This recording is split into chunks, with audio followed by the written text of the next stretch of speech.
Hey, what's up YouTube? Lightsaber Samurai here. I'm back again with another video, and with the ongoing issues going on and everything being closed, it's kind of hard to get out there and really hunt for video games, save for just ordering things online. And I've really been getting the itch to play some new titles, but then I remembered I have like 200 games in my backlog. So in the spirit of knocking that down, here is what's in my backlog, volume 4. Let's talk about it.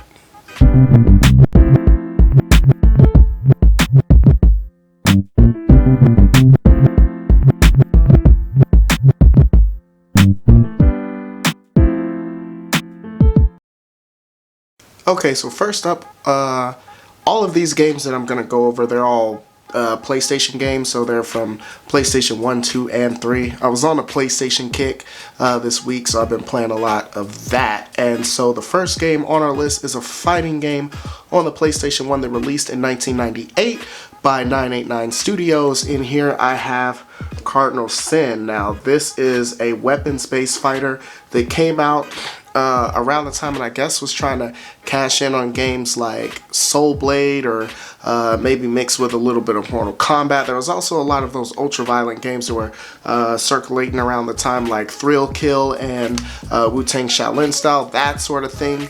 But in this, it's a one-on-one based fighter. You'll play as one of like 10 characters or so. And this game, it's really not that good. It really lacked a sense of polish. The graphics, like many games of the era, did not age well. The game looks terrible by today's standards, and I assume it probably didn't look that great even back then in 1998, but the controls in this were really sluggish. I can't remember if there was music in the game. The music itself was pretty forgettable, if there was music, and that's pretty much all I can say about it. I don't really want to get into this too much. I played it for a solid hour. I played a couple of characters. I actually did like Vanguard. He was the knight, and he had some pretty cool attacks that you can kind of chain and combo. The 8-way run system was there, so you can kind of move around your opponent in 3D space. An interesting thing about this game is the environments. There are power-ups that you can pick up, ones that can poison your opponent and ones that can regenerate your life. Most missions also have some sort of hazard in the middle of the arena that you can't step on, like in one level there were mine carts kind of moving through the level, and of course running into those would knock you down and deal damage. There's another stage where there's fire moving along the floor, and so you have to avoid that. So little things like that to mix it up, but unfortunately that wasn't enough to save this game, and it just seemed to be a low budget title, considering that 989 Studios at the time was not a low budget developer. They were definitely second party, and by this time they had taken over the Twisted Metal franchise, and they were doing the Syphon Filter franchise and things like that. So they weren't really like an unknown or low budget company, but I don't know, they just didn't pour their resources into this. I picked this up for $5, and I'm glad, because anything more than that and I would have been upset. Unfortunately, this isn't a game that I could recommend, so if you see it, pass this one up.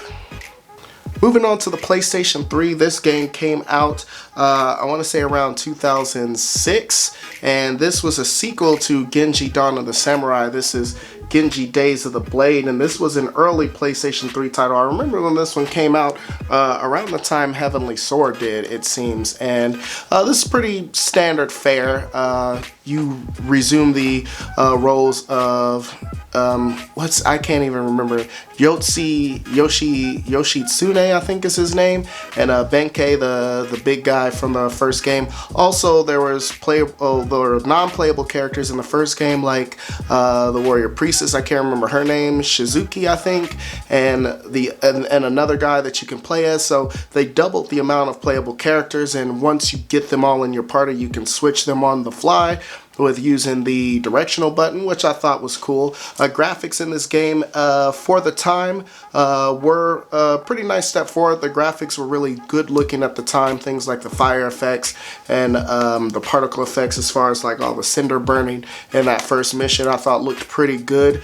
The combat in this game is also pretty good. It's your standard fare hack and slash. I like that they put the dodge mechanic on the right analog stick, and so you can be pulling off combos and then just on the fly get a quick dash in and a quick evade. The problem with that is because they use the right analog stick for that, unfortunately, like the first game, this game is plagued by a fixed camera, and that camera is not always your friend. You get some really weird camera angles and things like running into the screen. Like, you can look at the map and see that there are enemies there. Of course, you can't see them or interact with them until basically you bump into them, and at that time they're already getting off combos and dealing damage. And so it wasn't a huge issue, but by 2006 and by the PlayStation 3, like, I'm done with using fixed camera angles. Like, I need full 360-degree control of the camera, especially in those hack and slash, those third-person hack and slash games. So that being said, though, I picked this one up super cheap. I got this for $2.99, and it was definitely worth that. I like the Ginji series. I really enjoyed Ginji on the PS2. I thought it was one of the best looking games on the PS2, and it was a fun time. That game was fairly short, and I suspect that this game may be pretty short too, but at the price that this game is going nowadays, you really can't beat it. So if you see it, this one I can recommend. Definitely pick it up. Okay, going on to the PlayStation 2, and this one is crazy that I missed this considering that I was a fan of the franchise, but I remember when it came out, it was panned by critics as just not being a very good game and just being a weak entry in the series, and this is Syphon Filter, the Omega Strain. And while another series, Metal Gear Solid, a series that a lot of people compared this to, was enjoying a lot of runaway success on the PS2, Syphon Filter was having trouble finding its identity. This game takes place after the original trilogy that showed up on the PlayStation 2, except now Gabriel Logan is in charge of the agency that he was charged with taking down eventually.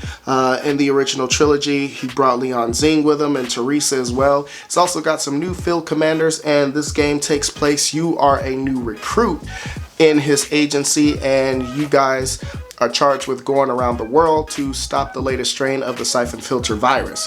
That being the setup, this game plays very similarly to the games on the PlayStation 1. It's a third-person shooter game, and because of that, the controls are kind of outdated for the PlayStation 2. Again, there's no control of the analog stick. Well, not quite. You can use the analog stick to kind of look left and right, but you can't use that in conjunction of moving as far as changing your direction. That's all done with the left analog stick, just depending on which way you're facing. That being said, the camera does do a pretty good job in tracking and staying behind you to give you a nice clear view of the enemies, except sometimes when you're in close quarters and maneuvering around enemies, you'll use that shoulder button to lock on to enemies like you did in Syphon Filter, given name to you know, the phrase run and gun. And that was one of the cool things about the original Syphon Filter, how I can aim and shoot and roll and dodge and do all of that while continuing to attack the enemy. I thought that was pretty groundbreaking at the time. In this PlayStation 2 game, though, again, it makes the controls seem a little bit outdated because you're using two of the shoulder buttons to strafe left and right, as opposed to just having 360-degree movement with using the left and right analog sticks in conjunction with each other. That being said, the controls weren't a big issue. It was something I was used to, just something that I noticed that the controls were a little bit outdated. The graphics looked okay, but they are super dark in their default settings, and man, like PlayStation 2 in general, the graphics are pretty dark on most games, but this one is super dark. I have to boost the gamma up in the gameplay footage that you're looking at now, so I actually see as the first mission takes place at night. But one thing I didn't like about this game, generally I'm fine with games that don't hold your hand, but they basically drop you in the mission and you have no sense of your mission objectives. They give you really broad objectives, and really don't tell you how to start to go about that. You just kind of, I just meandered around the level until eventually, like, I would find little things here and there, and I would just go around the same areas, just taking out constantly regenerating enemies. And I can definitely see the issues that people have with this game at the time of its release. It just seems super outdated compared to games that we were seeing at the time, especially in the third-person action game genre. Like, even the stealth genre, like Metal Gear Solid 2, Sons of Liberty leaps and bounds over this game, considering it was released several years earlier. And then, of course, this game was released, I think, the same year as Snake Eater. Resident Evil 4 came out shortly after, and it just seemed like third-person action games like had passed this by. The formula this was using was just too outdated, and that made the game kind of frustrating to play.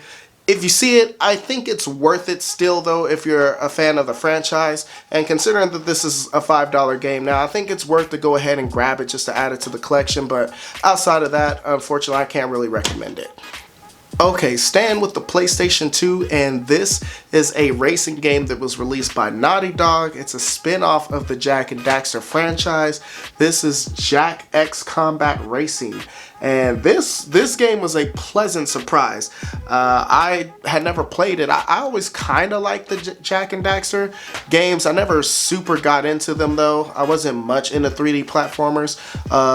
On the PlayStation 2. I liked Jak and Daxter, I liked Ratchet and Clank, but I was never like a huge fan of the series, and so when this title was announced, for me it just kind of came and went, but popped it in, 15 or so odd years later, and man, I was impressed with what I found.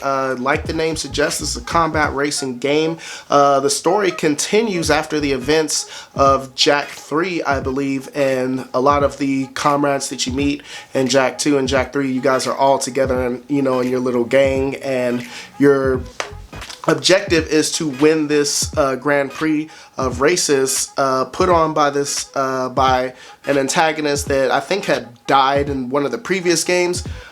His daughter is around, though, and you guys toast to the start of the race. You guys, of course, refuse to race for him to win the cup for him, but of course then it's revealed that the toast that you guys all drank was poison, with a slow moving poison, and so you guys got just enough time to get through the racing season, win the race, and then you'll meet with the associates and you guys can get the antidote to the poison. So that's the setup of the game. You guys are racing basically to save your own lives. But this game is fantastic. First of all, the controls, very important in the racing game. The controls are pretty good. It feels like most kart racing games that you've played. You've got the power slides that kind of work like they do in Crash Team Racing, which makes sense. That's also Naughty Dog, but the weapon power-ups are nice, and they use it in the form of the Mako energy. So there'll be 3 different kinds of Mako energy: red, yellow, and blue. Blue will give you boost, red will give you defensive weapons, and yellow will give you offensive weapons. There's also several modes of play. The story mode is cool because it'll take you through the different courses, and not every course is just a race where you battle, and there's also death matches that kind of work like the takedown mode and burnout, where your job is to score as many kills as you can before the track is over. And then of course you got the standard, come in first place, and you can use your weapons against your opponents and they use theirs against you. This is just overall a fun game.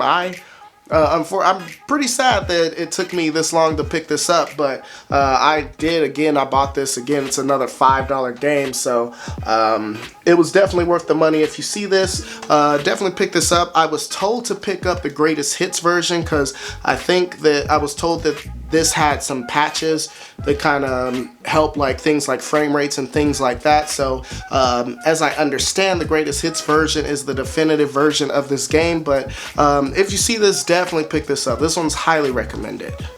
Okay, and now for the final game on our list, going back to the PlayStation 3.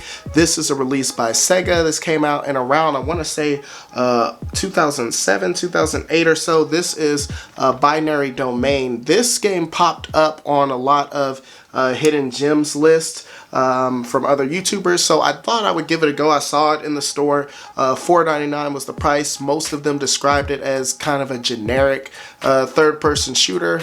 But that's right up my alley. I like third-person shooter games, especially the generic ones. But in this game, actually does do some interesting things. You'll play as a guy whose name I can't remember, a very generic template of a main protagonist, and it's always funny, just listen to this game, it's always funny to see how the Japanese portray like grizzled Americans, and this guy, he kind of looks like the main protagonist in another Sega game, Vanquish, and they're basically the same guy.